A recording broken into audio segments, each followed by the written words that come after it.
با سلام و درود خدمت شما خانم آزمون، درود بر حال شما شما. چطوره؟ حال شما مرسی، چطوره؟ ممنون. امیدوارم که شما هم خوب باشید. زنده باشید، متشکر. امروز خواهش. خوشبختانه من تصویر شما را دارم، خیلی خوشحالم. بسیار هم عالی. بسیار عالی. پس برنامه امشب رو اگر اجازه بدید شروع کنیم. خواهش. درود بر شما دوستان و همراهان همیشگی مجله آنی. امیدوارم که شروع فصل پاییز برای شما عزیزان آغازگر تحقق رویاها و رنگین شدن آرزوهاتون باشه. پنجشنبه دیگر، لایوی دیگر و زمان اندیشیدن دوباره فرا رسیده. امیدوارم که روزتون سرشار از آرامش بوده باشه و آماده باشید برای یک گفتگوی مفصل و پر از نکات مفید. قبل از اینکه وارد بحث اصلی بشیم باید چند نکته رو بهتون یادآوری کنم که اولین و مهمترین نکته که میخوام در واقع تأکید کنم این هستش که تمامی مباحث لایف ها صرفا تحلیلی و علمی هستند و به هیچ عنوان نقد یا قضاوتی نسبت به هیچ کشور و یا دولت خاصی ندارد. هدف ما شناخت و بررسی موضوعات تاریخی و اجتماعی هستش تا دیدگاه‌ها و تحلیل‌های بهتری داشته باشیم. اما دوستانی که در لایو ما شرکت دارن خواهش میکنن با یک کامنت به ما اعلام کنند که از کجای این کره زیبای آبی با ما همراه ما هستن و در ادامه مثل همیشه باید بهتون یادآوری کنم که دوستان اگر سوالی دارند یا مایل هستن در لایو ما شرکت کنن میتونن سوالاتشون رو در کامنت ها برمون بنویسن. قطعا کارشناس محترم جوابگو خواهد بود. و همچنین اگر پیشنهادی دارید در مورد موضوع لایف ها میتونید موضوعاتتون رو با ما در واتساپ با شماره تلفن 0922 378 9180 اون رو با ما به اشتراک بگذارید. قطعا اگر موضوعاتی رو که براتون در واقع جذاب هستن و میخواین در موردشون اطلاعات علمی بیشتری داشته باشین ما صحبت خواهیم کرد و لایف ها رو برگزار میکنیم. و دوستان خواهش میکنم اگر میخواین این مسیر همچنان ادامه پیدا کنه خواهش میکنم که لایف های ما ذخیره میشن اونها رو با دوستانتون با اشتراک بگذارین و لایف های ما رو لایک کنید. اما برسیم به یک خبر کوتاه که بعدش بتونیم برنامه امشبمون رو با حضور کارشناس محترم که در مورد علل شکلی انقلاب ها هستند شروع کنیم. خبر مهم ما در مورد توافق تجاری بزرگ کانادا با اندونزی هستش. کانادا و اندونزی در 24 سپتامبر 2025 2 مهر 1404 یک توافق تجاری جامع امضا کردند. این توافق شامل بخش‌های کشاورزی، فناوری و زیرساخت‌های انرژی است و باعث حذف تعرفه برای 95% صادرات کانادا به اندونزی طی 8 تا 12 ماه آینده می‌شود. امضای رسمی توافق توسط مقامات دو کشور در 25 سپتامبر 2025 یعنی 3 مهر 1404 در اتاوا انجام شد. خب دوستان در واقع این توافق تجاری نشون میده که نشون دهنده تلاش‌های کانادا برای گسترش روابط اقتصادی با جنوب شرق آسیا و کاهش وابستگیش به ایالات متحده هستش. با حذف تعرفه‌ها برای 95% صادرات کانادا به اندونزی انتظار میره که حجم تجارت دو کشور به طور قابل توجه افزایش پیدا کنه. و تمرکز روی بخش‌های کشاورزی، فناوری و زیرساخت‌های انرژی هم نشون میده که این توافق نه فقط اقتصادی که بلکه استراتژیک و بلند مدت هستش. در مجموع این اقدام میتونه فرصت‌های جدیدی برای شرکت‌ها و رشد اقتصادی دو کشور به وجود بیاره و موقعیت کانادا در آسیا اقیانوسیه رو تقویت کنه. اما بسیارم حالی کارشناس محترم هم که تشریف دارم برسیم به موضوع لایو امشبمون که آقای حفظه امشب میخوایم با یک سوال در واقع گفتگو رو آغاز کنیم که اصلا انقلاب چی هستش و چه چیزی باعث میشه که یک کشور بتونه این قدم بذاره به این تغییرات بزرگ. با درود بر شما و همراهان گرامی، بینندگان عزیز، خیلی خوشحالم در اینی که هم صحبت میکنم. بر خلاف روال گذشته تصویر شما رو هم دارم، کامنت ها رو میبینم، خیلی خوشحالم. بسیار عالی. متشکرم. انقلاب مرحله ای است که دیگر یعنی خواسته های مردم توسط حکومت رعایت نمیشه و چاره‌ای به جز تغییر رژیم نمیمونه. این انقلاب آخرین مرحله است، چون هر رژیمی، هر حکومتی وقتی به خواسته مردم وقع نمیذاره، اهمیت نمیده، پس راه‌های دموکراتیک از راه‌های انتخاباتی به جایی نمیرسیم که من بعداً توضیح میدم. پس بناگزیر چاره کار انقلاب و دگرگونی ساختار و ساختاری جدید بنیان گذاشتن که طبق معمول همیشه حرف بود که آخر بزنیم، اول بزنیم که انقلاب‌ها اکثرا فایده ای ندارن، اینا چون روال درستی طی نمی‌کنن. و انقلاب عللش چیست؟ علت نابرابری، اکثرا نابرابری اقتصادیه و نه خیلی انقلابای کمی بوده که بر اثر مسائل اجتماعی و یا حقوق مدنی بوده، ولی اکثر توسط کارگران، کشاورزان، قشر پایین دست، قشر کارگر یا به قول آمریکایی ورکینگ کلاس این درست میشه، چون اینها هستن که تحت فشار هستن و خواستار تغییرات میشن. وقتی نابرابری اقتصادی باشه، این چالش، این جرفا، این عمق و این جدایی بین طبقه ثروتمندی که در اقلیت هستند زیاده، این شکاف طبقاتی که و بین جامعه که کار میکنه و در اندازه کارش دستمزد نمیگیره و نمیتونه از مزایای اجتماعی استفاده بکنه، اینها ناچار دست به اعتراض میزنن و که این خلا رو پر کنن، این نابرابری اقتصادی رو پر کنن. اکثر انقلاب‌ها چندین دلیل داره، ولی عمده ترین دلیلش که همیشه این اتفاق افتاده، مثل انقلاب روسیه، مثل انقلاب فرانسه، در این شکاف عمیق بین جامعه اشراف زاده، جامعه که شاید 10% باشن و جامعه 90% که شکاف بسیار عمیقی داره و از کلی حقوق اجتماعی محرومن و از حقوق اقتصادی هم محرومن. حالا اینا دو بخش جداگانه است. حالا یه وقت میبینید شما حقوق اجتماعی دارید ولی خب به هر حال وضع خوب نیست، یا وقتی شما هر دو هم ندارید، این که وضع رو بدتر میکنه. اولین پس علل انقلاب شکاف اقتصادی عمیق و توجه نکردن به این شکاف اقتصادیه. دومینش که الان در حین صحبت ها گفتم که این دو مثال بود، هم فرانسه و روسیه. دومین آزادی های مدنیه. در چین زمانی که در سال میدان تیانمن اون کشتار انجام شد، دانشجویان خواستار آزادی های بیشتری بودن، خواستار دموکراسی بودن. در دوران دنگ شیاپینگ از دوره مائو گذر کرد، چین وارد دوره اقتصادی شد، یک شکوفایی اقتصادی داشت، ولی همچنان دولت کنترلگر بود. دانشجویان خواستار آزادی های مدنی بودن، آزادی های سیاسی بودن. وضع جامعه بد نبود، از اون حالت اون فاجعه اون قحطی مائو داشت بیرون میاد و کشور به طرف صنعتی شدن و وضع خوب بود، زندگی بهتر شده بود. ولی خب دانشجویان خواستار تغییرات بودن، خواستار این آزادی‌های مدنی بودن و این بود که این بخش دومه، بخش جامعه‌اش خواستار آزادی‌های مدنیه. قسمت سوم داشتن حقوق برابره که این، البته من انقلاب آمریکا رو نمیخوام مثال بیارم چون تقریبا علیه یک حالت جنگ استقلال طلبی درون به نوع انقلاب بود علیه انگلستان که آزادی بود، آزادی مدنی بود، وضع جامعه هم خوب بود، ولی حقوق برابر نداشتن. یعنی 13 ایالت آمریکا خواستار حقوق برابر در مقابل پرداختن مالیات به دولت انگلستان بودن و دولت انگلستان این حقوق برابر از پارلمان نماینده نداشتن.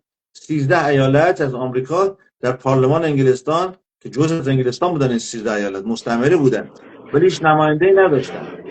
اینا مجبور شدن که بر علیه نظام شورش کنن، نامه نوشتن، پادشاه انگلستان محلی به اینا نداد و کار به جنگ و شورش کشید و اگه قرار مالیات بدیم و پارلمان نماینده نداشته باشیم بهتره که استقلال داشته باشیم و زیر حکومت عوض بشیم و انقلاب نامیده میشه به نوعی چون کلا ساختار رو عوض کردن، از زیر ساختار حکومتی سیستم پادشاهی بیرون اومدن و سیستم جمهوری پای گذاشتن. از این صورت به نوعی میشه اینو گفت یک انقلاب، دگرگونی کامل انجام دادن. ولی جنگ اصلاح طلبانه بود بیشتر. این پس میشه بخش سوم، خواستار حقوق مدنی برابر به حقوق سیاسی برابر بودن. بعضی وقتا جنگ بر سر زمینه و بیشتر این مال انقلاب مکزیکو میگن، بیشتر تو کل اقتصاد در زمین خلاصه میشه. انقلاب آقای زاپاتا بود و اینا خواستار زمین هستن. کلیه امتیازات، همه چیز، زمین، اقتصاد، پول، کشاورزی، منابع همه دست یک قشر بود و اینا به خاطر زمین، به خاطر اینکه کل منابع رو برگردن طرف خودشون انقلاب انجام دادن. جنگ میتونه باعث انقلاب بشه. یکی از عللش جنگ، دولت رو ضعیف میکنه، دولت فشار اقتصادی طرف میشه، بحران اقتصادی داره و فشار رو به جامعه تزریق میکنه بر اساس مالیات‌های سنگین، که این در همون یکی از علل در کنار انقلاب آمریکا جنگ‌های پیاپی انگلستان با فرانسه و با بقیه مستعمره‌نشان، یعنی جنگ‌هایی که با سرخپوستان داشتن و بقیه بودن، جنگ‌هایی با اسپانیا داشتن، دولت انگلستان رو ضعیف کرد. این ضعف باعث شد که یک انقلاب به وجود بیاد، فشار رو بر مستعمره‌نشان زیاد کنه و از اینا طلب مالیات بیشتر بکنه بدون که حتی به این حق رأی بده. پس جنگ هم میتونه عامل چهارم باشه. عامل پنجم به وجود اومدن یک رهبر کاریزماتیکه، یک شخصی که خیلی خوب صحبت میکنه، شخصی که خیلی سخنران حرفه‌ای ماهریه و یک جامعه رو وعده یک مدینه فاضله، یک آرمان شهر به اینا، به این جامعه میده و جامعه تحت سرش پشته و حکومت رو سرنگون میکنه. میگه از حکومت خسته شدیم، اون حکومت نمیتونه نیازهای ما رو برطرف کنه، این شکاف برداره، ما به دنبال شخص بریم. که نمونه بسیار بارز و نمونه بسیار شفاف آقای کاسترو در کوبا اومد یک قول یک جامعه سوسیالیستی آرمانگرا داد، خیلی سخنرانی زیر 3 ساعت نداشت. سخنرانی آقای کاسترو زیر 3 ساعت، اینقدر حراف خوب، من تقریبا این کلمات رو توش پیدا میکرد و خیلی سخنران حرفه‌ای بود، یک رهبر کاریزماتیک بود و یک وجه روحانی داشت، یک وجه همین جذاب داشت که اصلا این مردم حرفش قبول میکردن بدون که ایشون برنامه‌ای داشته باشه. کلیگویی ما داریم به طرف جامعه سوسیالیستی میریم، داریم که میخوام بهشتی بسازیم، که ما آخرابت این انقلاب هم دیدیم دیگه. زمانی که جنازه آقای کاسترو میبردن با ماشین خراب شد، یک ماشین نداشتن که یک جنازه خود رهبر انقلاب ببرن دفن کنن. اینقدر این فاجعه این کوبا بود که به این روز رسیده که جامعه بدون تفکر دنبال شخص را میفته که فقط حراف خوبیه. و قسمت آخر انقلاب که ذلتش جرقه یک از یک حادثه به وجود میاد و اون باعث خشم عمومی یک جامعه میشه. یعنی جامعه هیچ شرایط انقلاب نداره، رهبری هم نداره، کسی هم نیست، اعتراض هم نیست، حزبی هم نیست، هیچ گروه مخالفی هم نیست، ولی یک حادثه باعث میشه که چی؟ یک حادثه عاطفیه، یک حادثه شاید یک بیماری باشه، عدم کنترل دولت بر اثر یک بیماری، عدم کنترل دولت بر یک مسئله. و بهترین مثال اون در میتونیم به بهار عربی باشه. در تونس آقای محمد بروزی این دستفروش خودش آتش زد و این جرقه‌ای بود برای اعتراضات و بهار عربی رو به دنبال داشت. ببخشید من یک لحظه این کولر رو خاموش کنم، خودم یخ زدم. عرضم بزرگ شما این علل انقلابه، علتهای خیلی اقتصادی و بیشتر در بعد اقتصادی بگیم که این اقتصاد که باعث تحرک قشر کارگر میشه که بتونن انقلاب انجام بدن، چون جا قشر کارگره، قشر پایین جامعه است که خواستار تغییراته. بیشتر انقلاب از تغییر انجام میشه. بجز انقلاب آمریکا یا جنگ اصلاح طلب آمریکا تنها انقلابی بود که این الیت‌ها، این بخش بالای جامعه، بخش پایین جامعه رو متقاعد کردن که ما باید اگه بخوام خوب زندگی کنیم باید زیر بار این استعمار انگلستان بیایم بیرون. این تنها انقلابی بود که حرکت از بالا بود، از پایین نبود. همیشه انقلاب از پایین بخش جامعه حرکت میکنه، در اثر یک جرقه، در اثر اعتراض، در اثر حالا دسیسه ها، بعضی وقتا دستای خارجی و کمک خارجی هم میتونه باشه تا انقلاب به ثمر میرسه. در انقلاب روسیه آلمان به خاطر اینکه این جنگ رو با روسیه تمام بکنن، آقای لنین رو داخل قطار مهر شده گذاشتن. آقای لنین فرستادن پتروگراد. از میون چندین کشور با حفاظت کامل آقای لنین فرستادن به پتروگراد. پس یک کشور خارجی میتونه باعث این عامل باشه. جنگ بوده، این جنگ باعث عامل. این 5 تا عامل در مورد انقلاباست که بیشتر اقتصادی و عدم کنترل دولت در بخش اقتصادیه. درسته. حالا خواهش میکنم. آیا حسب ذهنیت هدفمند در باب علل و روند انقلاب‌های اجتماعی چگونه فهمیده میشه؟ ذهن ظرفا این ذهنی که ما بدونیم به کجا میخوایم بریم. متاسفانه حالا من اگه اجازه بدید من این سوال در قسمت سوم جواب بدم، در قسمت انقلاب‌ها اشکال نداره که نه مشکل نداره، خواهش میکنم بفرمایید. نه چون سوال بسیار خوبه ولی شما دقیقاً زودتر از من به هدف زدید. خیلی ممنون، کار من راحت کردم. خواهش میکنم. زمانی که انقلاب به وقوع میپنده 5 مرحله داره. حکومت سقوط میکنه. این مرحله اوله. تلاش‌ها، حالا هر تظاهرات هر چی است، تلاش‌ها به ثمر میرسه، حکومت عوض میشه. یک توضیح کوچیک قبل از که وارد مطلب بشم. انقلاب رو تشریح کردن، این بخش از سال اون ذهن هدفمند شماست. چون در ایران بشکه 200 زیاد مردم استفاده میکنه، این مثال تو آمریکا اینجا کسی استفاده نمیکنه ولی تو اونجا هست. انقلاب مثل بشکه 200 لیتری میمونه، سنگینه، پروشاتونش نفت یا گازوئیل یا آبه.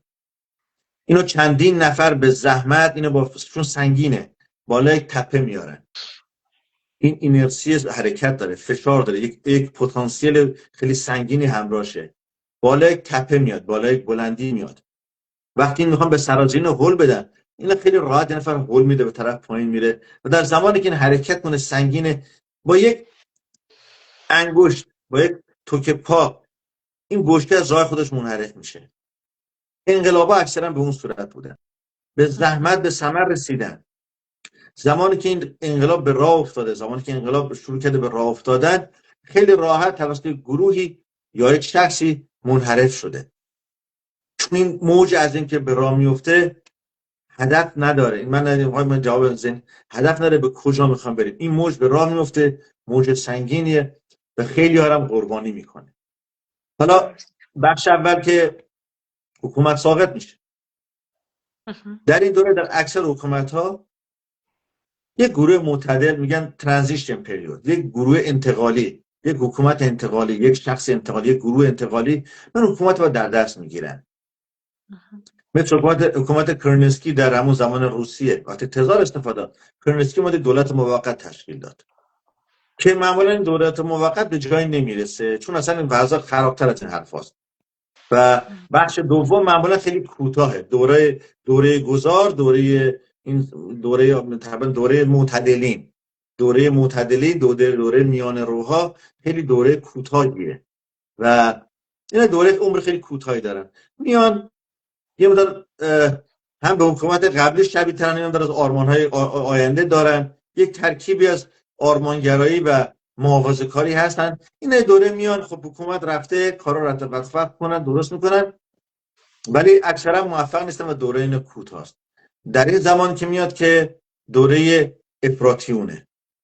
افراطیون تندرو اینا رو کنار میزنن و خودشون میان حکومت رو در دست میگیرن، چون میدونن با این کارهای اینا، با این که میخوان قانون بنویسن و ما انقلاب نکردیم که شما دوباره به مجلس تشکیل بدید و بنویسی و اینا رو اینو دعوت کنی اونو دعوت کنی، باید کارا سریع انجام بشه.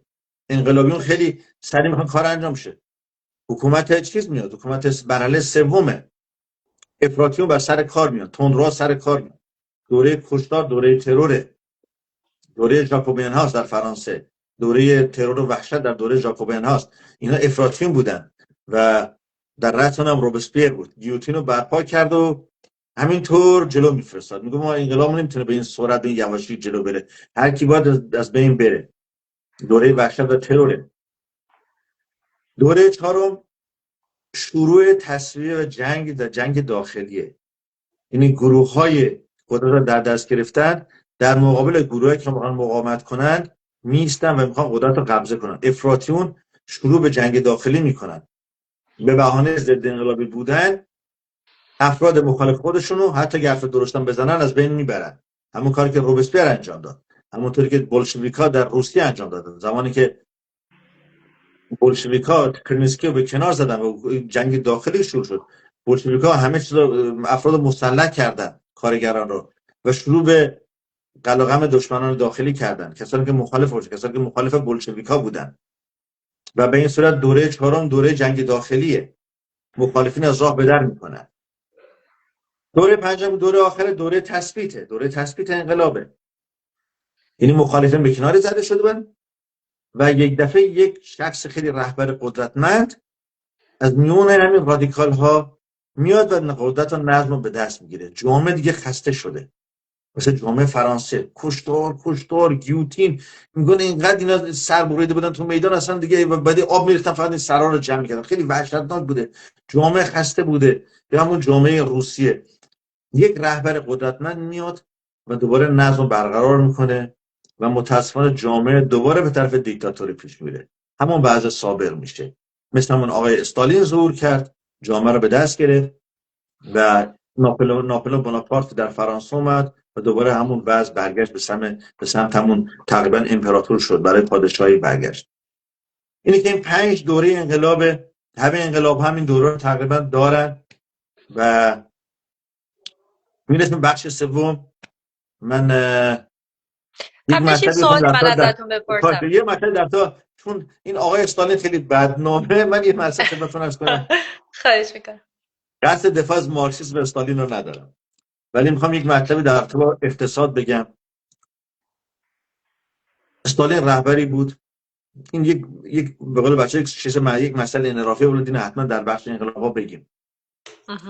دنبال منافع شخصی نبود، دنبال ثروت شخصی نبود، برای خودش هیچ چیزی درست نکرد. کشتار عظیمی انجام داد. استالین حدود مستقیم غیر مستقیم 10 میلیون نفر رو به باد داد، 10 میلیون نفر رو به کشتن داد در جنگ جهانی دوم، با نقشه‌های غلط، با سیستم گولاگ، با سیستم قحطی که در اوکراین درست کرد. ولی از یک دوره روسیه رو، از یک جامعه کشاورزی فقر و فلک زده، به یک دوره اقتصادی خوب رسوند، به یک دوره شکوفایی رسوند. این همون رهبر مقتدر کاریزماتیکه که میدونه چی کار بکنه، دنبال هدفش بود. میدونم 10 میلیون نفر انسان حرف خیلی سبکیه، شاید حرف خیلی چیزی باشه که بگیم خب 10 میلیون، نه، عدد خیلی بالاییه، نمیخوام اینو به سادگی از کنار رد بشیم. ولی این شخص میدونست که چی کار میکنه و کشور رو به طرف صنعتی شدن برد. این جامعه روسیه جامعه نبود که آماده جامعه سوسیالیستی باشه، آماده حرفا باشه. یک جامعه خیلی درس خونده مثل آلمان نبود که بتونه حرفای مارکسیست رو درک کنه.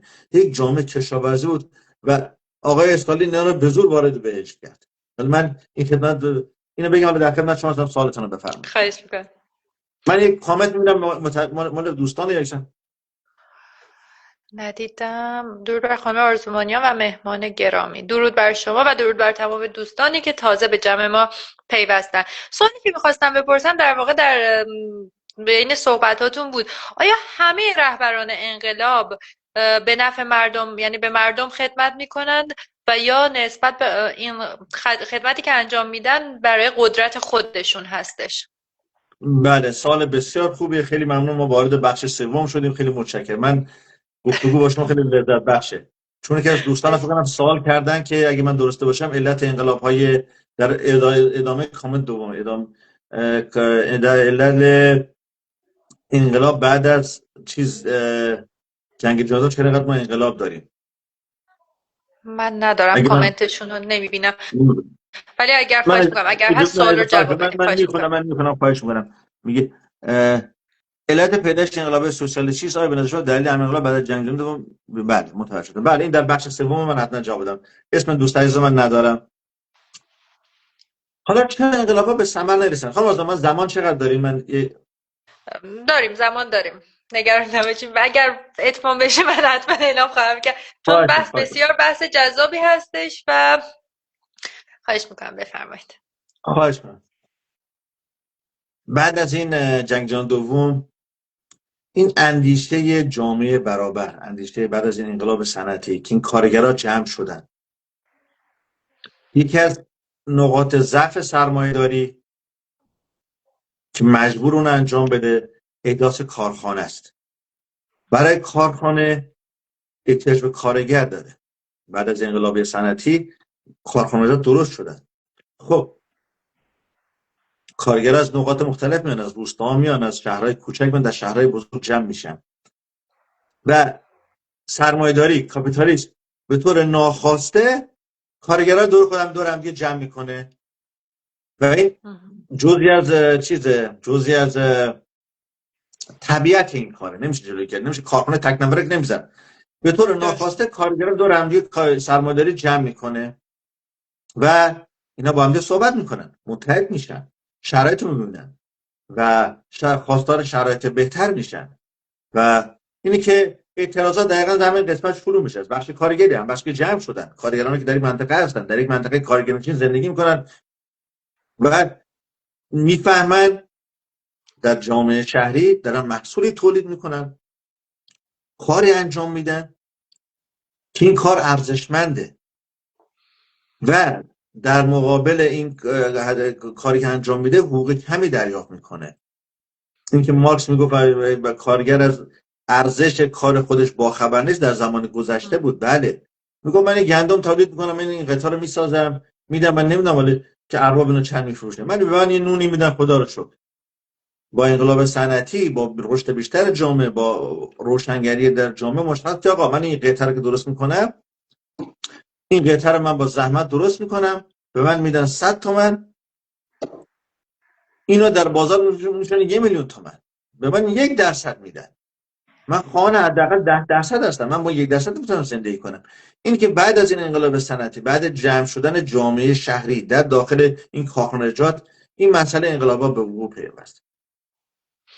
حالا بخش اونه که میخوام یه خلاصه موریز داشته باشیم.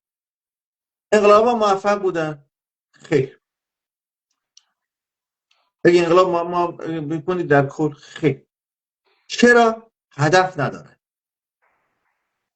این انقلاب مثلا بشکه 230 اگه هدف هم داشته باشه، در راه یه گروه اینو به انقلاب رو میدوزدن، به اصطلاح انقلاب از بین میبرن، انقلاب رو میدوزدن. این یک بخشیه. دومینه که اگر قانون اساسی کشوری که قانون مادره هیچ وقت درست نوشته نشده باشه، هیچ انقلابی چاره کار نیست. این بخشی که انقلابا به نتیجه نمیرسن. مثلا اگه ما در قانون اساسی داریم که فوتبالیست قشر فوتبالیست جامعه رو در نظر نمیگیره، یا میگه اینا درجه اینا ورزشکارن به درد جامعه ما نمیخورن، هیچ قوانینی در حمایت از فوتبالیست‌ها وجود نداره در قانون اساسی ما. چه در قانون اساسی قبلی، کشور مثل رژیم قبلی یا مثل حکومت قبلی، چه در این دوره‌ای که مثلا آقای جوزف میاد انقلاب میکنه حکومت در دست میگیره، همون قانون اساسی ما هنوز هم فوتبالیست‌ها در نظر نمیگیریم به عنوان بخش از جامعه. دوباره اعتراضات شروع میشه، دوباره همون آش همون کاسه است، یک هیجان پیش میاد و ما دوباره شاهد اعتراض فوتبالیست‌ها خواهیم بود. دوباره همون مسئله ما داریم، ما صورت مسئله رو پاک کردیم، میدونم سران حکومت عوض شدن ولی خود جامعه اون انقلاب، اون تغییر که میخواد به وجود نمیاد. حالا چرا انقلاب ها اصلا ثمری ندارن؟ چندین دلیل داره. اولی که ما قانون درستابی نداریم، قانون اساسی درستابی که بر طبق ارزش های انسانی نوشته شده باشه و ارزش انسان در حکم شده باشه وجود نداره. در سالهایی که آقای مارتین لوتر کینگ در آمریکا جنبش مدنی رو به راه انداخت، نوشته بود در قانون نوشته شده که همه انسان‌ها برابرن و میتونن از رستوران استفاده کنن. شما در قانون اساسی آمریکا جایی برید که نوشته شده باشه که سیاه‌پوست حق ورود ندارن، من قبول میکنم. قانون ایالت‌ها بر ضد اون گفتم شما قانون ایالتی که تصویب کردید بر ضد قانون مادره، قانون اساسیه. پس چی؟ قانون که بر ضد قانون اساسی باشه قانون نیست، من این قانون قبول ندارم. جنبش مدنیشون جنبش خیلی آرامی بود، بدون درگیری بود، جنبش ساکت بود، ولی چون استناد به قانون میکرد موفق شد. آخر سر داره سفیدپوستان با این همراه شدن، گفتن آقا راست میگه، آقا چه حرف بدی که نمیزنه، ننوشته اینجا در قانون اساسی آمریکا اصلا صحبت از رنگ سفید و سیاه نشده. ما نمیتونیم قانون وضع کنیم که سیاه‌پوستا داخل رستوران و سوار اتوبوس‌ها نشن. شعارش این بود قانون ناعادلانه قانون نیست. Unjust law is not law. قانون نابرابر قانون نیست. و حرفش بر اسناد قانون بود. کارم به دعوا کارم به انقلاب نکشید. هزارها ترجیح می‌کردن، سال‌ها زحمت کشیدن تا آخر رئیس جمهورم دید آقا جامعه داره به دو بخش تقسیم میشه و این داره حرف درستی میزنه. سفیدپوستان همراه با این شدن. پس این جنبش به ثمر نشست. اگه بخوام بگیم انقلاب مثلا حرکت اعتراضات مدنی باشه، اعتراضات مدنی بر این شکل باشه که بر اساس پافشاری بر انجام قانونی وجود داشته باشه، قانونمندی مردم و مسئولان باشه، مطمئن باشید کار به انقلاب نخواهد کشید. درست. بخش دوم در انقلاب، اگه سوال در خدمت شما نه ببخشید خواهش میکنم، نه بفرمایید ادامه بدید. نه من خوب اینه که الان شما رو میبینم، خیلی خوشحال هستم. شما دست بلند کنید من صحبت نگه میدارم. نه خواهش میکنم بفرمایید. بخش دوم اینه که هانا آرنت، این فیلسوف آلمانی آمریکایی، خیلی حرف جالب زده. میگه رادیکال ترین انقلابی در روز بعد از انقلاب خودش تبدیل به یک آدم محافظه‌کار میشه. اون شخص که خیلی انقلابیه و این یک اشاره هم به جنگ طبقاتی مارکس داره که همیشه مارکس میگفت همیشه تاریخ بر اساس این جنگ بین طبقات بوده. انقلابی ما طبقهش روز بعد انقلاب عوض میشه. کارگر بوده تو خیابون بوده، الان شده رئیس حزب، شده رئیس رهبر، رئیس شده، رهبر شده و ماشین داره، راننده داره. این کارگر دیروز ما الان راننده داره، ماشین داره، صندلی چرمی قشنگ نرم میشینه و طبقهش عوض میشه. دیگه اون طبقه کارگر نیست، اون طبقه نیست و وارد زندگی جدید میشه. دیگه همراه با طبقه کار دیگه نمیتونه نماینده کارگران قبلی خودش باشه. اینجا ذات انسانیه. و من اینجا میخوام وارد یک مرحله دوم بشم در این گفتگو. اینه که همه انقلابیون، این که در بخش سوم بود که چوبیان تصحیح حساب کردن، همه انقلابیون نیتشون تغییر جامعه نیست. حالا این شخصی میاد به طور اتوماتیک صندلی گرم میشینه، ماشین سوارش میگه داری چه کار داره این قانون عوض کنه واسه کارگرا دیگه، ممکن جامو خوبه دیگه. ولی مثلا که همه انقلابیون هم نیتشون نیت خوبی نیست، نیت خدمت ندارن. اینی که میگن در هر انقلابی، انقلاب مثل یک پدیده میمونه، مثل یک اژدها میمونه که فرزندان خودش رو میبله. فرزندان راستین انقلاب در این انقلاب توسط کسانی که نیت ناپاک دارن از بین میرن. یعنی یک سری واقعا هستن میگن من اومدم وضع جامعه رو خوب کنم، من میخوام وضع کارگر خوب باشه، ما داریم خرجی که انجام میدیم مثال داره صنایع نظامی یا خرج برای کاخهای شیک انجام میدیم، برای زندگی لاکچری انجام میدیم، اینا رو متوقف کنیم، جامعه و توزیع ثروت خوب داشته باشه. اینا واقعا در این فکر هستن. گروهی از انقلابی که انقلاب میکنن با ایمان. من انقلاب ها رو مطالعه کردم، بسیار از اینا که در اوایل انقلاب بودن، حتی این گروه افراطی و اینا واقعا ایمان داشتن، می‌خواستن به جامعه تغییری انجام بدن. برای این کار از جان مایه گذاشتن، اومدن انقلاب انجام دادن. بعد دسته دوم که دسته پنهانن که به ظاهر انقلابیان، میگن این جوزف دلش خوش ها، کدوم انقلاب چیکار داریم طبقه کارگر، من اومدم صاحب کارخونه بشم، اومدم صاحب خونه خوب بشم، مثلا 5 سال زندان بودم، 10 سال زندان بودم، خون بودم، فقر برداشت، من صاحب قدرت، من زمان جمع کردن ثروت منه. به این آقای جوزف مزاحم منه، این باید در یک حادثه ماشش به دیوار برخورد میکنه و به لقاء الله میپیونده.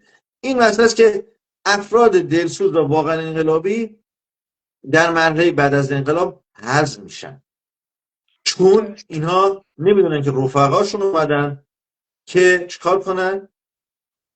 مثل من آقای کامنوف، زینوف در زمان استالین، اینو اومدن گفتن استالین چیکار میکنه، گفت من دارم کشورم درست کنم، من میتونم دموکراسی و سوسیالیسم دارم. هر دو رو چیز کرد، با یک محاکمه نمایشی اعدام کرد. بخشی که خواستار به دست گرفتن قدرت و ثروت بعد از انقلاب دوباره سر کار میاد. اینا رادیکال هستن، اینا شعارهای فریبنده دارن و به خاطر ساختن جامعه آرمانی و چون اینها خیابان‌ها رو در دست دارن، بالا دکتر گوبلز این بخش اوباش در دستشونه، خیابان‌ها در دست اینا موفق میشن. این بخش دومی که چرا، یعنی دوم و بخش بود که چرا انقلاب‌ها موفق نمیشن، چون اصلا اینا نمیخوان که اصلا انقلابی انجام بشه، تغییر دنبال کار وضع خوب جامعه نیستن. بخش سوم بخش اینه که اکثر شعارهای انقلابی احساسیه و به دور از واقعیت. خیلی از کشورها انقلاب میکنن، میگه ما باید مثلا این کار انجام بدیم، اون کار انجام بدیم، ما باید مثلا دست این کشور رو کوتاه کنیم، دست اون کشور رو کوتاه کنیم، نمیدونم فلان کار انجام بدیم. در روابط بین‌الملل به این صورته، ما نمیدونم باید این معادنمون ملی کنیم، این کار رو انجام بدیم، این کارو. بعد وقت رأس قدرت میگیرن، میرن در مجامع بین‌المللی میشینن، میرن بدهی خارجی دارن، کشورشون تک محصولیه و هر چیزی گفتن نمیتونن عمل کنن. کوبا اصلا نمونه بارز همینه. کوبا، الان من که دوستان در تو حقوق کوبا، من دوباره چیز نکردم، کوبا در تو مسئله یه پزشک چقدر میگیره، الان به اختلاف قیمت ما $40 بود، اشکال نداره. من گفتم 40 تا، دوست من گفت 80 تا، اشکال نداره، زیاد اختلاف بالا نیست. ایشون نگفتن $1,000,000، من میگم $40. کوبا اقتصاد تک محصولی داشت، کارخانه‌ها رو ملی کرد، ثروتمندا رو فراری دادن، آقایون سوسیالیست‌ها ثروتمندا رو فراری دادن، اقتصاد با قیمت شکر در جهان بالا پایین شد، وزن به هم می‌خورد و کوبا کمک گیرنده اصلی از شوروی بود. شوروی پاشید، کوبا نتونست ادامه بده. من نمیدونم، من این رقم‌ها چون من از این حدود 10 سال پیش در یک کتاب اقتصاد کوبا خوندم، من نمیخوام رقم اشتباه در اینجا در بینندگان بگم.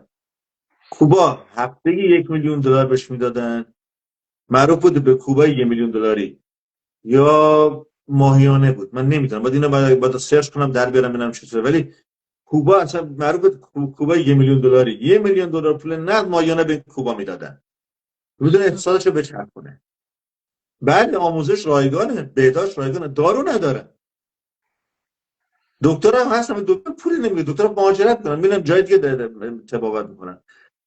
هست بیمه درمانی هست، اصلا اتاق عمل نداره، چون دستگاه نداره، پول نداره دستگاه بخرن. بخش بزرگ شکست انقلاب ها، اگه رهبران خیلی مثل آقای کاسترو که واقعا به اصطلاح میخوام بگم نیتش پاک بود، نیتش خوب بود، برزه که مردم به یک رفاه برسونه، کشور جامعه مساوی، سوسیالیستی، حقوق خوب هم برابر باشن، این فقر از جامعه ببره که بدتر کردن، یه فقر وحشتناک که در کوبا هست. این نیت خوب کافی نیست. پس یک سوال اینجا، پس میبخشید یک سوال، پس رهبران انقلاب در خدمت مردم نیستن، یعنی در خط رفاهی مردم کار نمیکنن، بیشتر به نفع قدرت خودشون هستش با صحبتایی که شما فرمودید. اونایی که واقعا به فکر مردم بودن در همون 6 ماه اول، یک سال اول، در دوره جنگ‌های داخلی، بعد از دوره ترانزیشن، بعد این دولت میانه رو، دوره اعتدال، از بین میرن. یکی شب میخوابه بیدار نمیشه، یکی ماشینش ترمزش میبره، همه به یک حادثه از بین میرن. و اینها که میمونن، اینایی بودن که اصلا دیدن اگه بمونم، من میخوام بگم، حالا مثل کوبا که حالا سالم بود، آقای کاسترو سالم می‌خواست ادامه بده، دست به دامن رو دراز کردن جلوی کشورهای بزرگه و در ضمن آرمانی فکر میکنه. ما اگه هفته اگه دوستان اگه بودن بحث ونزوئلا، جنگ با سرمایه‌دار، جنگ با اون کسی که در داخل هست، ملی کردن صنایع، اصلا همه اینا اقتصاد به طرف فلج کردن میبره. ما نمیتونیم آرمانی فکر کنیم. مشکل بزرگ انقلاب‌ها اینه که آرمانی فکر کنن. ترکیه اقتصاد ملی داشت، اومد پرایوتیزیشن کرد، خصوصی‌سازی شروع کرد و موفق شد. ترکیه یک کیسه‌ای داشت، ته کیسه سوراخ بود، هرچی پول میره از اون ور میره پایین، اومد این کیسه رو جمع کرد. صنایع ملی کدومه؟ صنایع بدیم کارخانجات خصوصی که اینا اداره کنن، بدیم بخش خصوصی اینا رو اداره کنه، از اینا پول در بره، مالیات ما رو بده. ترکیه پولدارا رو حمایت کرد. شاید خیلی ایده آرمانی نباشه، ایده انقلابی نباشه، ولی این مسئله که کمک کنه اقتصاد بالا بیاد. آرمانی فکر کردنه که بلاها و مصیبت‌های مثلا مالای سوسیالیستیه که درست یک آرمان شهری نشون میدن، یک ایدئال شهری نشون میدن که این شهر واقعا وجود نداره. ما نمیتونیم در یک جامعه بدون طبقه زندگی کنیم. یک شخصی اومده بود اینجا میگفت اینجا فرقه شاهدان یهوه خیلی آزادانه کار میکنن. بعد اومد میگفت آره در جامعه که باشه، حالا نمیدونست با کی داره صحبت میکنه، بعد گفت این جامعه که به وجود میاد، نمیدونم شیر با بره جا زندگی میکنه، گرگ با آهو یه جان و همه چی خوشی و بعد اینا. گفتم اگه میشه مثلا من، حالا ما اون موقع من کار چیز دیدم، گفتم اگه میشه مثلا من خرید کنم، برای سوپرمارکت خرید کنم، اون از من پول نگیره، اون از گوشت فروش پول نگیره، گوشت فروش هم از دامدار پول نگیره. بعد اگه این گوری ما این گوسفند نخوام، این گوسفند نکشم، خب این چرخه کربن از بین میره. من فکر کنم کسی که این کتاب شما رو نوشته، مگه زیست شناسیم بیولوژی خوب نیست، ولی اگه حیوان نمیره ما گوشت نخوریم، ما برای این چرخه طبیعی میشه، این چرخه چی میگن سایکل کربن، این چرخه کربن از بین میره دونه.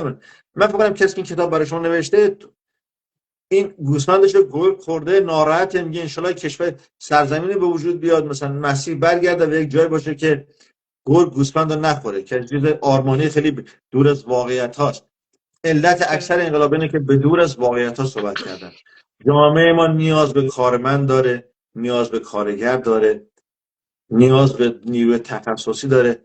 تعادل سازی، بله، من در بخش اون قسمتی که صحبت کردم فکر کنم برنامه هفته پیش بود، در بخش یک کارگر باید از امکانات رفاهی تا حدودی برخوردار بشه تا شورش نکنه و اینو جهان سرمایه‌داری خیلی خوب متوجه شد، اینو انجام داد و تئوری مارکس رو یه مقدار بی‌اثر کرد. ولی جامعه بدون طبقه وجود نداره. اون چیزی آرمانی که انقلاب‌ها میگن به همین خاطری که به شکست میخوره. من یک مطلب کوتاه دارم ولی منتظر سوال شما میمونم. خواهش میکنم. چون زمان ما محدوده، ما یک ربع دیگه بیشتر وقت نداریم و من 2 سوال دیگه هم از شما دارم. ما در مبحث انقلاب ها نظریات نوسازی رو داریم. خب میدونیم که نظریات نوسازی در واقع تحرک های اجتماعی، اقتصادی و بین المللی هستن. در انقلاب ها میتونین این در واقع فرایند رو برامون توضیح بدین؟ انجام نمیشه این فرایند. نوسازی انجام نمیشه. کشور چون محصوره، چون تحت شرایط بین‌المللیه، برمیگرده اون سیستم خودش. خود این نوسازی باعث انقلاب میشه. چرا؟ چون جامعه اون بخش ما داریم، اون بخش انقلاب ایرانه که جامعه به طرف نوسازی رفت. اگه درست در مسیر درست هستم من بگید، چون من سیر دیر شدم، که جامعه نوسازی کرد. بله، جامعه ایران به طرف این جامعه اقتصادی پیش رفت، نوسازی انجام داد، ولی در کنار اون نوسازی فکری ما نداشتیم، احزاب نداشتیم. شما منظورت اگه نوسازی منظور پیشرفت اقتصادی اگه درست متوجه شده باشم؟ بله. خب پیشرفت اقتصادی باید در کنار پیشرفت فکری باشه. خیلی از کشورها پیشرفت فکری داشتن، من ایران نمونهش بود که به 57 ختم شد انقلاب اسلامی. در کنار اون ما عراق داریم، لیبی رو داریم که جامعه به سیستم نوسازی رفته، ولی فکر جامعه، تولید فکر و تولید اندیشه در جامعه متوقف بوده. یعنی یک پدرسالاری بوده، یک پدر خانواده بوده، از نظر اقتصادی به همه اینها رسیده، ولی اینا فکر نداشتن، تولید فکر نبوده. جامعه از نظر فکری، جامعه که از کتابی بخونه، مطالعه داشته باشه، احزاب داشته باشه، دموکراسی رو تمرین کرده باشن، انتخابات داشته باشن، نبوده. و برای همینه که کار به بعد از سقوط هر حکومتی وضع جامعه بدتر میشه. نوسازی اقتصادی باید در کنار نوسازی فکری باشه، بلا به بحران برمیخوریم. مثل 2 بال پرنده است که هر 2 بال باید قوی باشه. بسیار هم عالی. اگر شما سوالی دارید یا در واقع صحبتی دارید انجام بدین که من سوال آخر از شما بپرسم. خواهش می‌کنم. من یک مطلب کوتاه می‌خوام بگم. از سال 1959 که آقای کاسترو با این آقای دوستانشون وارد کاوانا شدن تا به امروز که 2025 تقریبا 66 سال میگذره. بله. 100 انقلاب، 100 انقلاب، کودتای نظامی، تغییر حکومت، انتخابات موفق، رقم 100 موفق بوده، نه ناموفقش ها، کودتای ناموازی و تظاهرات موفق به وجود پیوسته در طی 66 سال. و هر روزم وضع آمریکای لاتین بدتر شده. ولی در طول تاریخ انگلستان با یک جنگ داخلی کرامول، با یک گلوریوس رولوشن، انقلاب شکوهمند، 8 قرن و 10 سال، 810 سال. خانم آرزوان تفاوت‌ها رو میخوام بدونم. هیچ انقلاب، دو تا واقعه بوده. جنگ‌های داخلی بین این لردها بوده، بین این اشراف‌زادگان بوده. دو تا واقعه مهم که اصلا انقلاب شکوهمند انقلاب هم نبوده، اصلا یه جایگزینی بوده. 8 قرن و 10 سال هیچ اتفاقی نیفتاده. در آمریکا در طی 234 سال خورده‌ای یک جنگ داخلی بوده و یک جنبش مدنی سیاه‌پوستان. انقلابی نبوده، تغییر حکومتی نبوده. چرا؟ چون انگلستان و آمریکا قوانینی که نوشتن قوانین بوده بر اساس احترام به حقوق انسان و کرامت انسانی. قوانین درست بوده و سعی در تدوین قوانین و بهتر شدن قوانین، ولی پایه قوانین بر اساس در نظر گرفتن حقوق همه انسان‌ها بوده.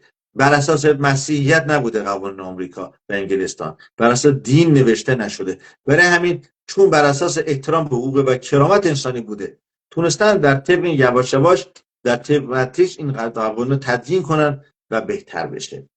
برعکس اون در طی 66 سال 100 تا انقلاب تو آمریکا لاتین بوده. وضع هم روز به روز بدتر شده. انقلاب اگر قانون اساسی درست، اگر بر اساس بینش درست نباشه، انقلاب راه به جای نمیره، برای انقلاب چاره ساز نیست. در خدمت شما هستم. خواهش میکنم. خیلی دوست داریم که این صحبت ها ادامه پیدا کنه چون واقعا مبحث جالبی هستش، اما خب زمان ما محدود هستش. ولی به عنوان آخرین سوال، چرا در عربستان سعودی انقلاب اتفاق نمیفته؟ خب من اجازه بدید این سوال به بینندگان واگذار کنیم. بسیار عالی، مشکل نداره. نه اگه من میخوام پیشنهاد کنم اگه کسانی که برنامه دیدن این جواب این سوال من در طی صحبتام دادم. میتونید شما زیر کامنت هم بنویسید. زیر این برنامه بنویسید سال آخر برنامه است. بسیار عالی دوستان عزیز. پس چون به دلیل اینکه این برنامه سیو میشه، معمولا لایف های ما سیو میشه، لطفا جواب این سوال رو برامون کامنت کنید. چرا در عربستان سعودی انقلاب اتفاق نمیفته؟ منتظر کامنت ها هستیم. منم برای زیر خودم صفحه اینستاگرام خودم می‌نویسم اینو. بسیار عالی، ممنونم از شما بزرگوار. پس صحبت پایانی اگر دارین جنبندی در این مورد خواهش میکنم بفرمایید. آگاهی اجتماعی، تحصیلات سیاسی و بینش میتونه راه ما رو بهتر بکنه. هیچ جامعه‌ای با خشونت، با انقلاب بدون هدف و تغییر بدون هدف به جای نرسیده. انقلاب‌ها خیلی احساسی هستند و بدون بینش درست و همین باعث میشه که یا در وسط راه دزدیده میشن یا به اهداف خودشون نمیشن و گروه دیگه میان و دوباره بار خودشون رو میبندن. برای همینه که اکثرا اگه بخواد تغییر اجتماعی انجام بشه، این تغییر باید با دقیق و نگرش بسیار خوب انجام بشه.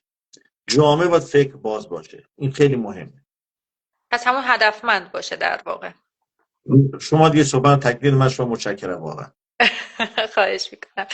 بسیار عالی دوستان عزیز. امشب در مورد انقلاب، دلایل شکلی و مراحل اون صحبت کردیم. دیدیم که انقلاب ها همیشه ریشه در نارضایتی و فشارهای اجتماعی دارند، اما عوامل دیگری مثل عوامل سیاسی، اقتصادی و فرهنگی هم نقش مهمی در این فرایند دارند. همچنین بررسی کردیم که انقلاب‌ها میتونن تغییرات مثبت ایجاد کنن و میتونن همچنین تغییرات منفی هم داشته باشن که البته در صحبت‌های آقای حفظ ما فهمیدیم که معمولاً پیامدهای منفی دارند. میخوام تشکر کنم از شما استاد بزرگوار، کارشناس محترم برنامه، از وقتی که در اختیار مجله و دوستان عزیز گذاشتید و با تحلیل‌های باعث افتخار بنده است. خیلی ممنون. سپاس بیکران و با تحلیل‌های دقیق و تجربیات ارزشمندتون امشب باعث شدید که همه ما دیدی روشن‌تر و عمیق‌تر به این موضوع پیدا کنیم. همچنین از شما دوستان بزرگوار که در این لایو همراه ما بودید و ما رو همراهی کردید. پس لطفا منتظر پاسخهای شما در کامنت ها هستیم و ما رو در کانال یوتیوب و تلگرام دنبال کنید. و البته یادتون نره انقلاب نقطه‌ای است که در آن گذشته با حال برخورد میکنه و آینده‌ای جدید شکل میگیره. تا درودی دیگر در پناه آگاهی و انسانیت بمانید. خدا نگهدار. خدا نگهدار. بدرود. خیلی ممنون.